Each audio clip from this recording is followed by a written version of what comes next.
Capítulo 6. Alimentação imprópria, causa de doenças. Herança e degenerência. O homem surgiu das mãos do seu Criador, perfeito em estrutura e belo na forma. O fato de ter ele resistido por 6.000 anos o constante crescimento dos fardos da doença e do crime é prova cabal do poder de resistência com a qual foi dotado no princípio. E embora os antediluvianos de modo geral se entregassem sem reservas ao pecado, passaram-se mais de 2.000 anos para que a violação da lei natural fosse acentuadamente sentida. Não tivesse Adão originalmente possuído maior poder físico do que os homens possuem agora, e a presente raça ter-se-ia tornado extinta. Através de sucessivas gerações, desde a queda, a tendência tem sido continuamente descendente. A doença tem sido transmitida de pais a filhos por sucessivas gerações. Mesmo as criancinhas de berço sofrem em consequência dos males originados pelos pecados dos seus pais. Moisés, o primeiro historiador, dá-nos um bem definido relato da vida social e individual nos primeiros tempos da história do mundo, mas não encontramos qualquer registro de que uma criança tenha nascido cega, surda, paraplégica ou imbecil. Nenhum exemplo é relatado de morte natural na infância, meninice ou adolescência. As notas de óbito que se encontram no livro de Gênesis rezam assim: E foram todos os dias que Adão viveu 930 anos, e morreu. E foram todos os dias de Sete 912 anos, e morreu. Com respeito a outros, o registro diz: E morreu em boa velhice, farto de dias.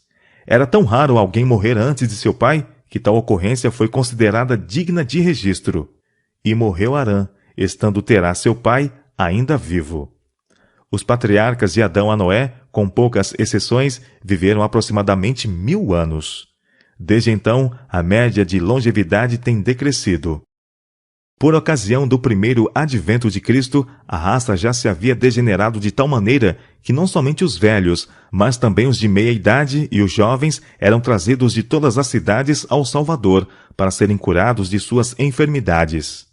Muitos padeciam sob o peso de miséria indescritível. A violação da lei física, com as consequências de sofrimento e morte prematura, tem prevalecido por tanto tempo que esses resultados são tidos na conta de sorte inevitável da humanidade. Mas Deus não criou a raça em tão debilitada condição. Este estado de coisa não é obra da providência, mas do homem. Foi ele ocasionado pelos maus hábitos, pela violação das leis que Deus fez para governar a vida do homem. A continuada transgressão das leis da natureza é uma permanente transgressão da lei de Deus.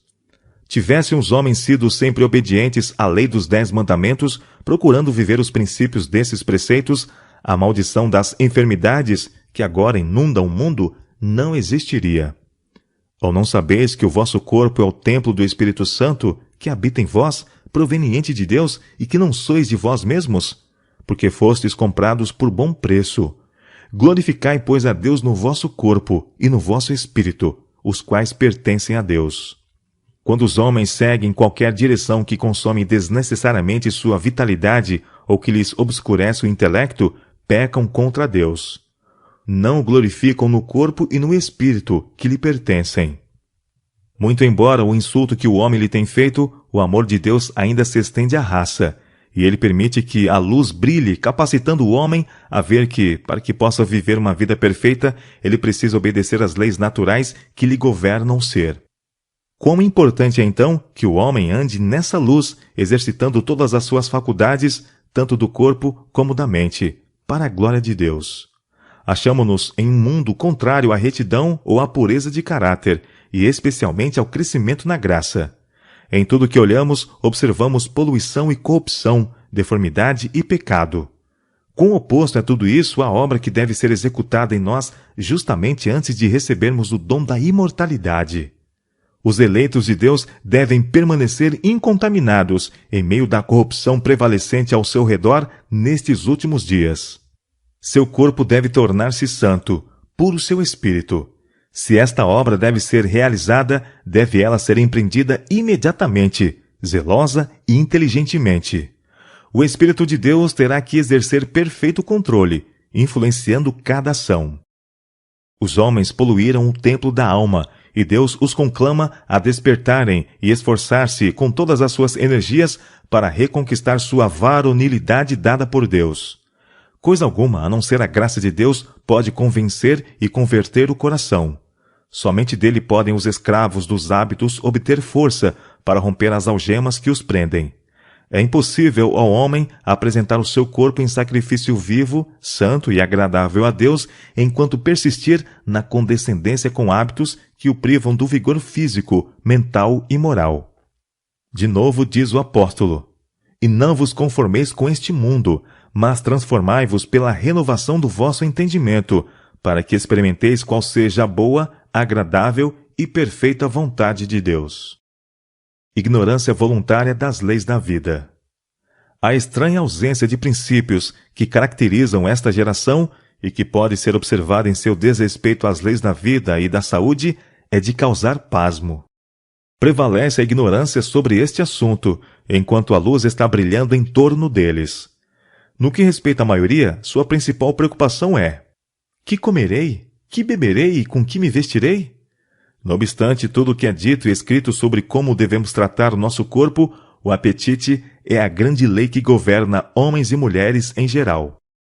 As faculdades morais são enfraquecidas porque os homens e as mulheres não vivem em obediência às leis da saúde, nem fazem deste assunto um dever pessoal. Os pais transmitem a seus descendentes seus próprios hábitos pervertidos, e enfermidades repulsivas poluem o sangue e deprimem o cérebro. A maioria dos homens e mulheres permanecem na ignorância das leis de seu ser e toleram o apetite e as paixões às expensas do intelecto e da moral, e parecem dispostos a permanecer na ignorância do resultado de sua violação das leis da natureza.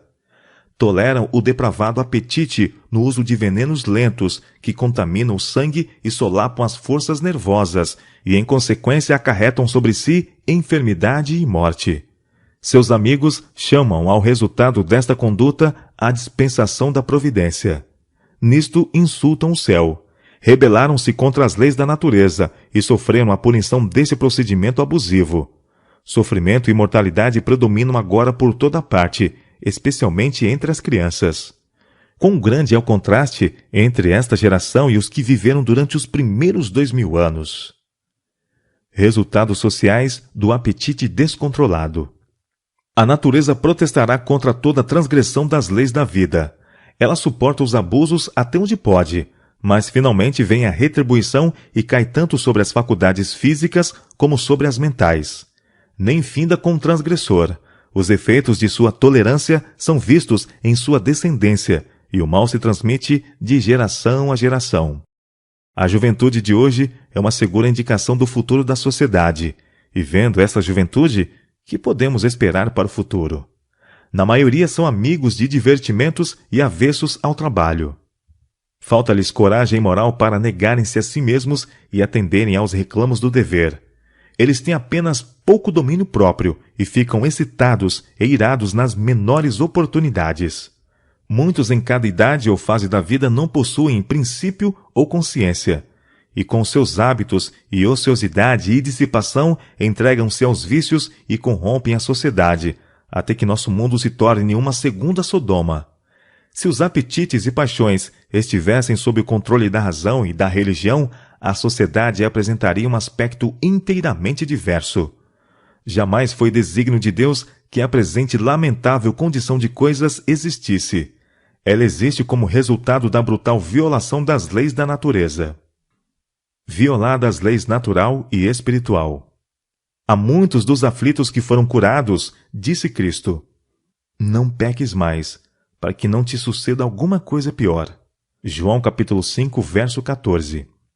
Assim ensinou que a doença é o resultado da violação das leis de Deus, tanto naturais como espirituais. Não existiria no mundo a grande miséria que há se tão somente os homens vivessem em harmonia com o plano do Criador. Cristo fora o guia e mestre do antigo Israel e ensinara-lhe que a saúde é o prêmio da obediência às leis divinas. O grande médico que curava os doentes da Palestina falara a seu povo da coluna de nuvem, dizendo-lhe o que devia fazer e o que Deus faria por ele. Se ouvires atento a voz do Senhor teu Deus, disse, e obrares o que é reto diante de seus olhos, e inclinares os teus ouvidos aos seus mandamentos, e guardares todos os seus estatutos, nenhuma das enfermidades porei sobre ti, que pus sobre os egípcios, porque eu sou o Senhor que te sara. Êxodo capítulo 15, verso 26.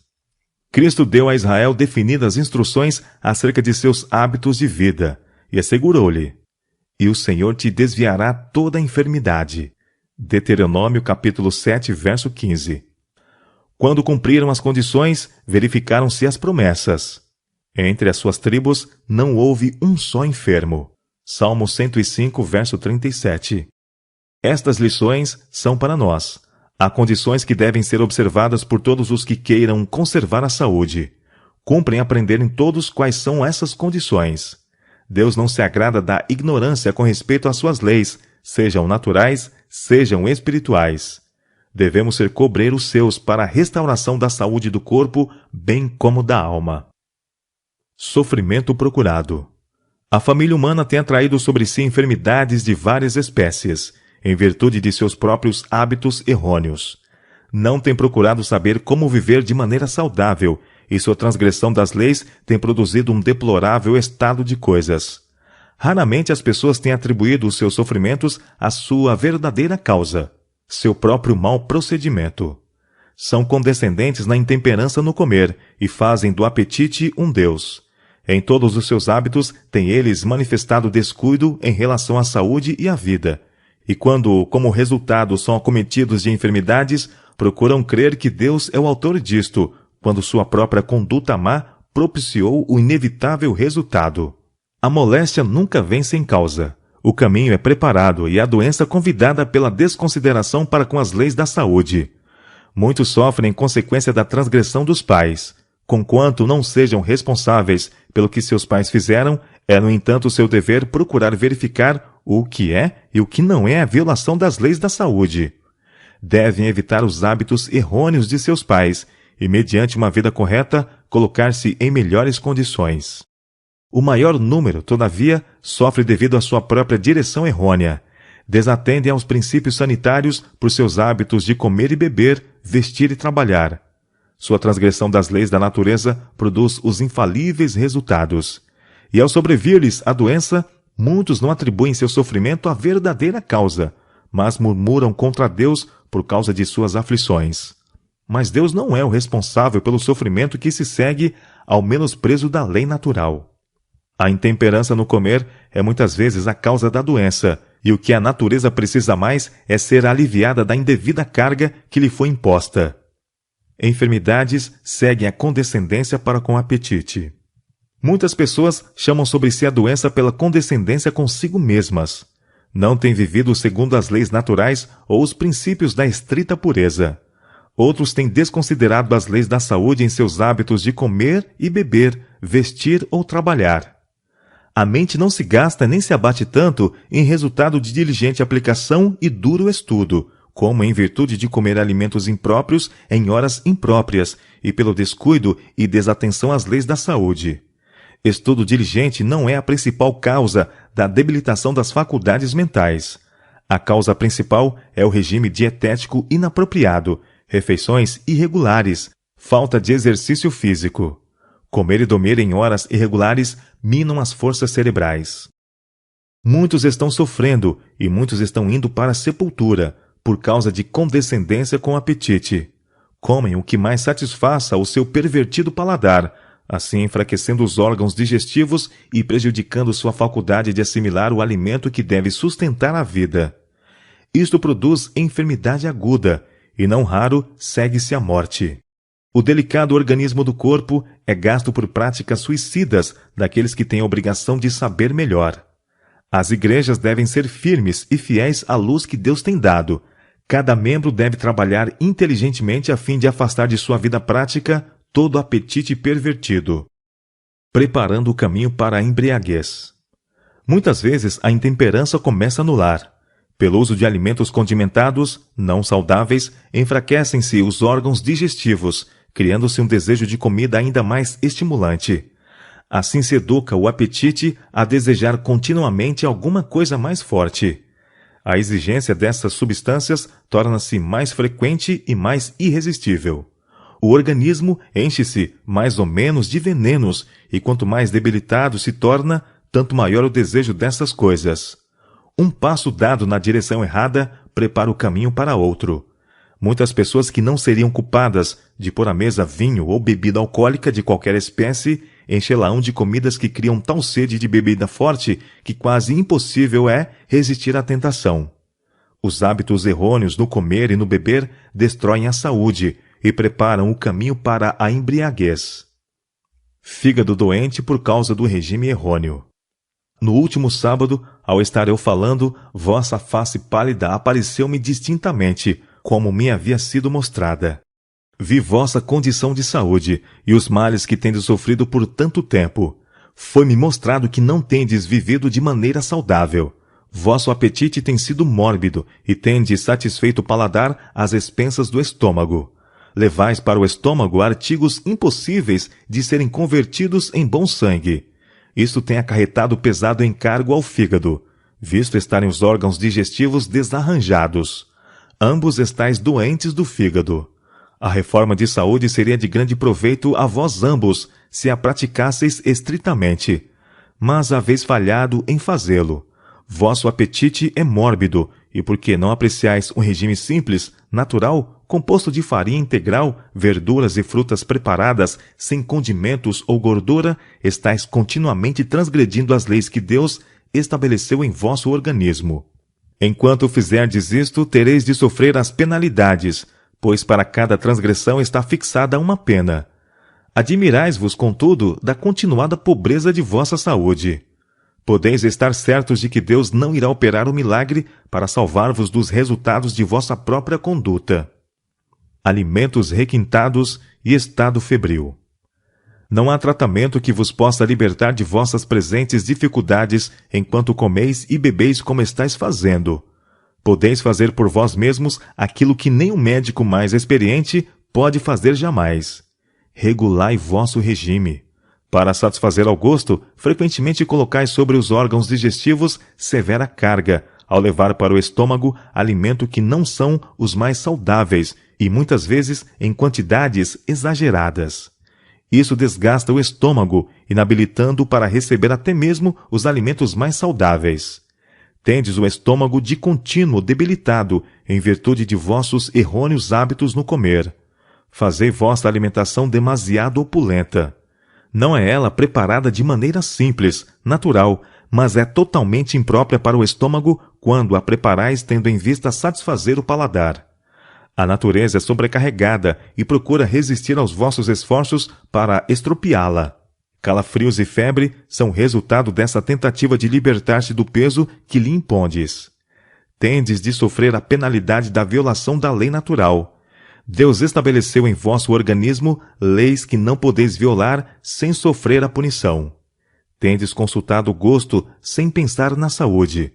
Haveis feito algumas mudanças, mas haveis dado apenas os primeiros passos na reforma do regime. Deus requer de nós temperança em todas as coisas. Portanto, quer comais ou bebais, ou façais qualquer outra coisa, fazei tudo para a glória de Deus. Culpando a providência. De todas as famílias que conheço, nenhuma necessita mais dos benefícios da saúde do que vós outros. Gemeis de dor e prostração que não sabeis a que atribuir, e procurais submeter-vos com a máxima boa vontade, achando que o sofrimento é a sorte que a providência determinou. Se pudesseis ter vossos olhos abertos e pudesseis ver os passos dados em vossa vida e que levaram diretamente ao vosso presente estado de precária saúde, haveria de vos causar espanto vossa cegueira em não ver antes o estado real do caso. Tendes criado apetite antinatural e não desfrutais de vosso alimento metade do prazer que teríeis se não houvesseis usado erradamente vosso apetite. Tendes natureza pervertida e estáis sofrendo as consequências, e que dolorosas elas têm sido. O preço de uma boa refeição. A natureza suporta os abusos sem resistência, até onde pode. Então desperta e faz forte esforço para libertar-se dos embaraços e maus tratos que tem sofrido. Sobrevém então dores de cabeça, calafrios, febre, nervosismo, paralisias e outros males demasiados numerosos para serem mencionados. Uma conduta errada no comer ou beber acaba com a saúde e com isto o prazer da vida. Oh, quantas vezes tendes tomado o que chamais uma boa refeição às expensas de um organismo febricitante, perda de apetite e perda de sono. Incapacidade de desfrutar uma boa alimentação, noite mal dormida, horas de sofrimento, tudo por causa de uma refeição em que o gosto foi satisfeito. Milhares têm sido tolerantes com seu pervertido apetite, comendo uma boa refeição, como chamam, e como resultado têm portado febre ou alguma outra enfermidade aguda e morte certa. Esse foi um prazer adquirido a elevado preço. No entanto, muitos têm feito isto, e esses assassinos de si mesmos têm sido louvados por seus amigos e pelo ministro e conduzidos diretamente ao céu após sua morte. Que pensamento! Glutões no céu! Não, tais pessoas jamais entrarão pelos portais de pérola da cidade dourada de Deus. Jamais serão exaltadas à mão direita de Jesus, o precioso Salvador, o homem sofredor do Calvário, cuja vida foi de constante abnegação e sacrifício. Há um lugar indicado para tais pessoas entre os indignos, aqueles que não têm parte na vida melhor, a herança imortal. Efeitos da alimentação imprópria sobre a disposição. Muitos defraudam sua disposição pelo comer impróprio. Devemos ser tão cuidadosos em aprender as lições da reforma de saúde como somos em ter nossos estudos devidamente preparados, pois os hábitos que adotamos nesta direção ajudam a formar nosso caráter para a vida futura. É possível alguém danificar sua experiência pelo uso mórbido do estômago. Apelos para a reforma. Onde tem havido condescendência com hábitos errôneos, não deve haver demora em reformá-los. Quando a dispepsia tem sido o resultado do maltrato infligido ao estômago, façam-se cuidadosos esforços para conservar o resto da resistência das forças vitais, afastando toda a sobrecarga. Talvez o estômago nunca recupere inteiramente a saúde depois de longo tempo de maltrato, mas uma correta orientação no regime dietético poupará posterior debilidade, e muitos se recuperarão mais ou menos. Não é fácil prescrever regras que se adaptem a todos os casos, mas, atendendo aos sãos princípios no comer, podem-se operar grandes reformas, e a cozinheira não precisa labutar continuamente para tentar o apetite. A sobriedade na alimentação é recompensada com vigor mental e moral. É também eficaz no domínio das paixões. Deve-se escolher o alimento que melhor proveja os elementos necessários para a edificação do organismo. Nesta escolha, não é guia seguro o apetite. Mediante hábitos de comer, o apetite se tornou pervertido. Muitas vezes exige alimento que prejudica a saúde e a enfraquece em lugar de avigorá-la. Não nos podemos guiar com segurança pelos hábitos da sociedade. A doença e o sofrimento que por toda parte dominam são em grande parte devido a erros populares com referência ao regime alimentar. Somente quando dermos atenção inteligente aos princípios do viver saudável, seremos habilitados a ver os males que resultam do regime impróprio. Os que, depois de reconhecerem seus erros, tiverem coragem para reformar seus hábitos, hão de experimentar que o processo da reforma exige lutas e muita perseverança. Uma vez educados os gostos, porém, reconhecerão que o uso de alimentos, que antes haviam considerado inofensivos, estivera pouco a pouco, mas de modo seguro, lançando bases para dispepsia e outras moléstias. Deus requer de seu povo crescimento progressivo. Devemos aprender que condescender com apetite constitui o maior embaraço ao cultivo do espírito e à santificação da alma. Apesar de sua adesão à reforma do regime alimentar, muitos seguem regime impróprio. A transigência com apetite é a causa principal da debilidade física e mental, e é em grande parte responsável pela fraqueza e morte prematura de muitos. Todo indivíduo que aspira à pureza de espírito deve ter sempre presente que em Cristo há virtude para vencer o apetite. A virtude para vencer o apetite.